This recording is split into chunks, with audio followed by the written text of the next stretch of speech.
Guys, we are here for part 2 of WeVideo editing this time. So my screen looks like yours is going to next time you go into WeVideo. Again, you will just go to click log in with Google. Make sure you choose your school account, and then it's going to take you to your dashboard. You're probably just going to have the one video here that you have just created. And when you're ready to work on it, you'll click edit and it takes you straight back into your timeline into editing mode.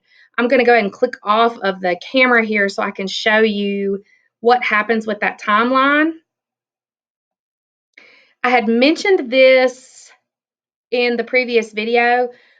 Your timeline runs along the top of this bottom section, and WeVideo adjusted that automatically for us, but we need to adjust it back down. Anytime you go out of WeVideo or refresh, it's going to readjust that. It's going to try to fill that timeline with your content, whatever you have down there. And since we just had that one piece of content, it expanded it to make it really big. But we want it to go back to that about 2.5 minute mark. So by dragging that blue dot all the way over to the left, I've been able to adjust my timeline back where it needs to be. Our background is still there from earlier, so now I need to go and add some text to that. We talked about only using the static text boxes because the other options are a premium feature, and sample text is going to give us the most options for editing our text. So I'm going to drag that down, double click it so I can edit, and then my editing options are over here on the left. The right side, remember, is just for previewing. I'm again just calling mine planet because I don't have an actual planet assigned. This is just an example. Once I've gotten my text, I can change the font. I can change the color of that font.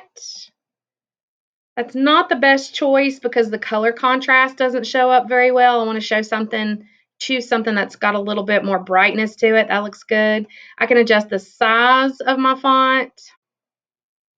And then once my font looks like I want it to, I can adjust the position by taking my mouse over here to the right side and dragging that word around. Let's say I want to put it up here at the top. When I'm finished, I save changes and I'm done there. Next thing I need is to add a piece of music. So I will go find any random piece. We're just practicing here. I'm going to get rid of this box. Clearly that music is way longer than it needs to be. So by clicking on it, I give it kind of that yellowish orange border here. I can hover my mouse to get those left-right arrows, and then I can drag it all the way back to make it match the length of my other two pieces of content. Now, if I want to preview my video, I move my slide here to the beginning. I go to my preview screen and play. And with that, I can watch my motion background, I can listen to my music and make sure everything is like I want it to be. If I want to adjust my music, my menu there, if I hover over, I've got that volume option. We use this a lot on the BMS News, the fade in and out. If you want a nice, smooth transition out of that music, you may want to change the 0 seconds to a couple of seconds, and then it'll just give you a nice kind of decline in that volume to help your audience realize that that music is fading out and you're transitioning to something else. Those are the basics of adding content to your timeline. In part 3 of this video series, I will show you how to import media and do some more advanced editing features. So when you think you've mastered adding text, adding backgrounds, and adding music, then you can move on to video 3.